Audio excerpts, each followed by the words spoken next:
نحمده ونصلي ونسلم على رسوله الكريم اما بعد فاعوذ بالله من الشیطان الرجیم بسم اللہ الرحمن الرحیم ان اللہ وملائکتہ یصلون علی النبی یا ایھا الذین آمنوا صلوا علیہ وسلموا تسلیما اللہم صلی علی سیدنا محمد وعلی آل سیدنا محمد وبارک وسلم علیہ۔ آج پھر میں آپ کی خدمت میں جو میرے چینل کو سبسکرائب کر رہے ہیں، شیئر کر رہے ہیں، ان کے لیے پہلے بھی میں نے 2 وظائف بتائے تھے۔ آج پھر میں آپ کی خدمت میں حاضر ہوں۔ آج کا جو سبق ہے وہ جو وظائف ہیں روحانی طور پر، روحانی وجہ سے اگر کسی کے اوپر مثلاً آج کا کالا علم بہت چل رہا ہے، وہ کالے علم کی وجہ سے لوگ بڑے بیمار اور خراب ہو رہے ہیں، اور جو یہ چوڑے ہیں، پیر ہے تو نام مسلمان والا لیکن کام کرتے ہیں گندہ، کالے علم والے کالا پڑھتے ہیں، رحمان سے شفا نہیں مانگتے۔ بھئی اللہ کے قرآن میں اللہ نے شفا رکھی ہے، جس طرح اللہ نے قرآن مجید میں ارشاد فرمایا وَنُنَزِّلُ مِنَ الْقُرْآنِ مَا هُوَ شِفَاءٌ وَرَحْمَةٌ لِّلْمُؤْمِنِينَ وَلَا يَزِيدُ الظَّالِمِينَ إِلَّا خَسَارًا۔ پھر اللہ پاک نے قرآن مجید میں ارشاد فرمایا کہ یہ قرآن پاک مومنوں کے لیے شفا ہے، جو ایمان رکھتے ہیں، جو ایمان پر کامل ہیں، ان کے لیے شفا ہے۔ اور پھر اللہ تعالیٰ نے قرآن مجید میں ارشاد فرمایا وَإِذَا مَرِضْتُ فَهُوَ يَشْفِينِ، کہ اللہ کہتا ہے کہ میں اللہ خود ہی بندے کو بیمار کرتا ہوں اور خود ہی میں بندے کو شفا دیتا ہوں۔ آپ کسی ہاسپٹل میں چلے جائیں، کہیں بھی چلے جائیں، یہ آیت کریمہ لکھی ہوتی ہے وَإِذَا مَرِضْتُ فَهُوَ يَشْفِينِ۔ اگر کسی گھر کوئی چیز گم ہو جاتی ہے، مثلاً کپڑے گم ہو جاتے ہیں، جل جاتے ہیں، مثلاً اس کے ٹکڑے ہو جاتے ہیں، اترے جاتے ہیں، کئی بعد میں ہوتا ہے نا کسی نے کپڑے کاٹ دیے ہیں، تو یہ سمجھیں بھی گھر سے کسی نے پیسے اٹھا لیے، تو یہ کالے علم والی حرکتیں ایسی کرتے ہیں۔ اس کے لیے آپ میرے سے رابطہ قائم کریں تو میری خدمات حاصل کریں، فی سبیل اللہ ہوگی انشاءاللہ العظیم۔ میں ایک ادارہ چلا رہا ہوں اور ساتھ ہی مسجد زیر تعمیر ہے، اس کو چلا رہا ہوں۔ کوئی لالچ نہیں ہے، جو آپ کا دل کرے ادارے میں بچے جو پڑھتے ہیں ان کے لنگر کے لیے جو آپ کر سکتی ہیں وہ کرو۔ باقی میری کوئی فیس نہیں ہے، میرے کوئی چارٹر نہیں ہے، میں اللہ اور اس کے رسول کی خاطر یہ میں چلا رہا ہوں۔ یہ آج سے نہیں بلکہ نسل در نسل ہمارے دادا جان، ہمارے والد گرامی رحمۃ اللہ تعالیٰ علیہ، میرے پاس یہ جو سسٹم میں نے بنایا ہوا ہے، آ کر دیکھیں۔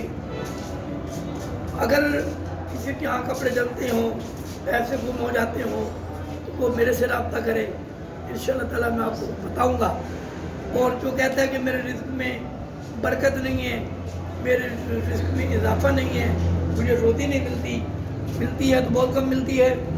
ایک دن حضور علیہ السلام کے آپ کے جانے کے بعد حضرت عثمان غنی ذو النورین رضی اللہ تعالیٰ عنہ، وہ کسی صحابی ایک بہت بڑے مشہور ہیں، بہت وہ علیل تھے، بہت بیمار تھے، تو ان کے پاس کچھ اشرفیوں کی تھیلی لے کر گئے۔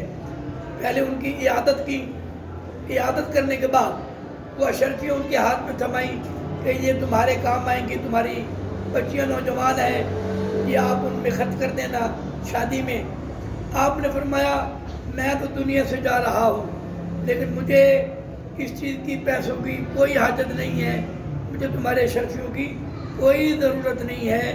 میری بچیاں جو ہیں وہ سورہ واقعہ کی حافظہ ہیں، اور وہ جب تک سورۃ واقعہ نہ پڑھ لیں تو وہ سوتی نہیں ہے، کیونکہ حضور علیہ السلام کی احادیث مبارک ہے کہ جو انسان روزانہ بعد از نماز مغرب سورہ واقعہ پڑھے اس کی روزی میں کشادگی آتی ہے، اس کی رزق میں اضافہ ہوتا ہے۔ لیکن ہم کیا کریں؟ مسئلہ یہ ہے کہ ہم لوگ عمل نہیں کرتے، ہمیں قرآن پاک نہیں پڑھتے، اس کا مثلاً اس کی تفسیر نہیں پڑھتے، ترجمہ نہیں پڑھتے، جو کرنا ہے بھی قاری صاحب نے کرنا ہے، جو کرنا ہے مولوی صاحب نے کرنا ہے۔ مثلاً ہمیں یہ چھوٹی چھوٹی باتیں یاد ہونی چاہیے، 6 کلمے ہیں جی، اور ایمان مفصل ہے، ایمان مجمل ہے، اور دعائے قنوت ہے خاص کر، اور نماز جنازہ کی جو خاص کر دعائیں ہوتی ہیں یہ ضرور پڑھنی چاہیے اور آنی بھی چاہیے۔ بعض اوقات ہمیں جب جنازہ پڑھا رہے ہوتے ہیں تو ہمیں لوگ کہتے ہیں کہ سر ہمیں ذرا صورت بتائیں، ہم نے کون سی دعا مانگنی ہے، تو ہم تو نیت کر لیتے ہیں پھر 4 تکبیر، نماز جنازہ، فرض کفایہ، ثنا واسطے اللہ تعالیٰ کے، درود واسطے حضرت محمد مصطفیٰ صلی اللہ علیہ وسلم پہ، اور دعا واسطے حضرت میت کے، منہ طرف کعبہ شریف کے، پیچھے سے امام کے اللہ اکبر۔ اگر درود وہی ہے نماز والا لیکن اس میں اضافہ کیا ہے، فجلّا ثناؤک ولا الہ غیرک، اور درود ابراہیمی وہی ہے، اللہم صلی علی محمد وعلی آل محمد کما صلیت وسلمت ورحمت وترحمت علی ابراہیم وعلی آل ابراہیم انک حمید مجید۔ یہ حضور پر درود ہمیں بھیجا، نماز والا درود ہے لیکن اس میں 4 یا 5 لفظوں کا اضافہ ہے۔ اور دوسری جو دعا ہے، مرد ہے چاہے عورت ہے، بالغ ہے، ان کی دعا ایک ہی ہے، اللہم اغفر لحینا ومیتنا وشاہدنا وغائبنا وصغیرنا وقبیلنا وذکرنا وانثانا، اللہم من احییتہ منا فتوفہ علی الایمان، احییتہ علی الاسلام۔ یہ کاٹ ذرا تھوڑی سی ہم کریں تو میت کے ساتھ ہم یہ دعا کرتے ہیں، اللہم اغفر لحینا ومیتنا وشاہدنا وغائبنا وصغیرنا وقبیلنا وذکرنا وانثانا، اللہم من احییتہ منا فاحیہ علی الاسلام ومن توفیتہ منا فتوفہ علی الایمان۔ حالانکہ عورتیں ہماری گھروں میں ہیں، عورتیں گھر میں ہیں، لیکن ہم ان کی بھی دعا بھی کر رہے ہیں، جو حاضر ہیں اس کے لیے بھی دعا کر رہے ہیں، وذکرنا وانثانا۔ لیکن جو دعا نہیں کرتا تو یہ ہم مدعے کے ساتھ دھوکہ کرتے ہیں۔ اگر ہم آج دھوکہ کریں گے تو کل ہمارے ساتھ بھی وہی حال ہوگا۔ تو پھر حضور علیہ السلام نے ارشاد فرمایا کہ 40 بندے کھڑے ہو کر نماز جنازہ ادا کریں، اس کے بعد دعا کریں تو اللہ تعالیٰ ان کی دعاؤں کو قبول کرتا ہے، کیونکہ 40 بندوں میں ایک اللہ کا ایسا نیک بندہ مقبول ہوتا ہے جس کے طفیل یہ سب کی دعائیں قبول ہو جاتی ہیں۔ اور سورہ واقعہ میں بہت اثر ہے، قرآن ہے آخر، لیکن ہمارے مسلمان جو لوگ ہیں وہ جاتے ہیں کالے علم والوں کے پاس جاتے ہیں کہ ہم نے شیطانی عمل کروانا ہے، ہم نے کالے علم کروانا ہے، ان کو اللہ کی ذات پر کوئی ٹرسٹ نہیں ہے۔ یہ شفاعت دینے والی اللہ کی ذات ہے، رازق رب ہے، جو رزق ہے وہ بھی اللہ کے ہاتھ میں ہے، موت بھی اللہ کے ہاتھ میں ہے، لیکن ہم لوگ ایمان نہیں رکھتے، ہم کہتے ہیں جو ہونا ابھی ہو جائے، اگر 1 کوٹھی ہے 2 بن جائیں، 2 ہے تو 3 بن جائیں، ہم لالچی ہیں، ہم حرص رکھتے ہیں۔ کہ ہمیں چاہیے کہ ہم اللہ کی ذات پر ٹرسٹ رکھیں اور اللہ کی ذات پر یقین کامل رکھیں، قرآن پاک پڑھنا، اس کو سمجھنا اور اس پر عمل کرنا، یہ بہت بڑا اجر ہے، بہت ثواب ہے۔ ہیں جی، انگریز فائدہ اٹھا رہے ہیں لیکن ہم جو مسلمان ہیں حضور کی امت میں ہیں، ہم تو پڑھتے نہیں ہیں۔ تو دعا یہ ہے کہ اللہ تعالیٰ ہمیں پڑھنے کی توفیق عطا فرمائے۔ بعد از نماز مغرب سورہ واقعہ پڑھا کریں، بعد از نماز عشاء سورۃ ملک پڑھ کے سویا کریں، چاروں کل اور آیت الکرسی۔ یہ آپ جو ہے سونے سے قبل چاروں طرف پڑھ کے، مطلب آپ نے بھوک مارنی ہے پہلے پڑھ لینا ہے اول آخر درود شریف۔ درود شریف ایسی ذات ہے کہ درود شریف کے بغیر کوئی دعا بھی قبول نہیں ہوتی۔ جس پر اللہ بھی درود بھیج رہا ہے، وہ ذات کتنی بلند ہے، وہ ذات کس کی ہے؟ محمد الرسول اللہ۔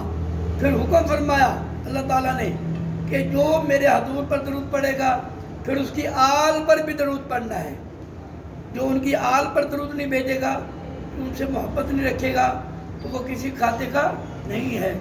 اس طرح مسلم شریف میں حدیث ہے، لا یؤمن احدکم حتی اکون احب الیہ من والدہ وولدہ والناس اجمعین۔ اللہ تعالیٰ نے حضور نبی کریم صلی اللہ علیہ وسلم نے فرمایا کہ ساروں سے زیادہ اپنے والدین، ماں باپ، جان آل اولاد سے زیادہ جو میرے سے محبت کرے گا میں محمد اس سے محبت کروں گا، جو میری آل سے محبت رکھے گا میں اس سے خوش رہوں گا۔ اب کئی لوگ آل کو مانتے ہیں تو سرکار کو نہیں مانتے، تو سرکار کو مانتے ہیں تو اس کی آل کو نہیں مانتے۔ خاص کر دوسرے جو ہمارے ہیں بیلی بھائی جو دوسرے مسلک کے ہیں، تو یہ دو شہزادوں کی مثلاً یہ جنگ تھی، شرم آنی چاہیے ایسی بات کو کہ حضور امام حسین علیہ السلام جن کی سواری جو آپ کا چہرہ انور ہے اس سے لے کر مثلاً اپنا ٹانگوں تک حضور نبی کریم صلی اللہ علیہ وسلم کی مشابہت ہے، اور نیچے والا دھڑ امام حسن کا جو ہے وہ حضرت امام حسن رضی اللہ تعالیٰ عنہ کا بالکل حضور کے ساتھ جا ملتا ہے۔ پھر جس نے کبھی دیکھنا ہو تو وہ علی اکبر کو دیکھ لیتے تھے، ان کی شکل بھی ویسی تھی جس طرح حضور کی ہے۔ تو ہمیں چاہیے کہ ہم اس بات پر عمل کریں، جتنا ہو سکے ہم درود بھیجیں۔ درود بھیجنا بہت زیادہ ثواب ہے۔ درود بھیجنا حضور نبی کریم نے فرمایا مجھ پر درود بھیجو، میں اسے سنتا بھی ہوں، میں اسے پہچانتا بھی ہوں، اور اس کے والد کو بھی میں جانتا ہوں۔ یہ حدیث کی یہ سیاست کی حدیث ہے کہ جو مجھ محمد پر درود پڑھتا ہے وہ میں اسے جانتا بھی ہوں اور اسے پہچانتا بھی ہوں، اور یہاں تک میرے حضور نے فرمایا میں ان کی ماں کو بھی جانتا ہوں کہ کس کی ماں کی اولاد نے مجھ محمد پر درود بھیجا۔ اللہ تعالیٰ ہمیں عمل کرنے کی توفیق عطا فرمائے انشاءاللہ العزیز۔ اس طرح میں آپ کو سزائے بتاتا رہوں گا۔ یاری دی گل چھیڑ نہ یارا، اج دے یار لٹیرے ہو، اڈڑنوں پر دول دے رہتے پیچھے منہ بنیرے ہو۔ ہم عاشق تو بنتے ہیں لیکن وہ کون سے عاشق ہیں کہ حلوے کھانے والے، روٹیاں پاڑنے والے ہیں۔ اب جو لبیک یا رسول اللہ تھا اب کسی نے ساتھ بھی دیا، لیکن وہ بھی بابا جی اللہ کو پیارے ہو گئے۔ ہم نے بھی مرنا ہے، ہم نے بھی جانا ہے، لیکن کئی ایسے مولوی حضرات ہیں جنہوں نے باقاعدہ یہ لکھ کر دے رکھا ہے گورنمنٹ کو کہ ہمارا لبیک کے ساتھ کوئی تعلق اور کوئی واسطہ نہیں ہے۔ تو قیامت والے دن جب حضور کے سامنے جائیں گے تو حضور کو حضور فرمائیں گے کہ تو مجھے نہیں جانتا کہ میں کون ہوں؟ لبیک یا رسول اللہ کا معنی کیا ہے؟ لبیک یا رسول اللہ، یا رسول اللہ میں حاضر ہوں، میری گردن حاضر ہے، میرا جسم حاضر ہے۔ یہاں پر حضرت بابا بلے شاہ نے ارشاد فرمایا اپنے کلام میں، عاشق سوئی حقیقی جیڑا قتل مشوق تمنے ہو۔ عاشق سوئی حقیقی جیڑا قتل مشوق تمنے ہو، مکھ نہ موڑے در نہ چھوڑے سائے تلواراں کھنے ہو، جس ول ویکھے رات مہیدہ اسے ہی لگے بننے ہو، سچا عشق حسین علی دا سر دیوے پر رات نہ بننے ہو۔ تو آج کا سبق یہی ہے، انشاءاللہ العزیز آپ تک یہ پہنچتی رہیں گی، اور آپ سے ایک اپیل ہے کہ زیادہ سے زیادہ اس کو شیئر کریں، زیادہ سے زیادہ اپنے دوستوں کو شیئر کریں، سبسکرائب کریں تاکہ لوگ بھی سنیں اور ہم بھی دعائیں لیں۔ اللہ تعالیٰ تمہاری اور میری اللہ تعالیٰ بخشش فرمائے، اللہ ہمارا ایمان پر ختم نصیب فرمائے۔ وآخر دعوانا ان الحمدللہ رب العالمین۔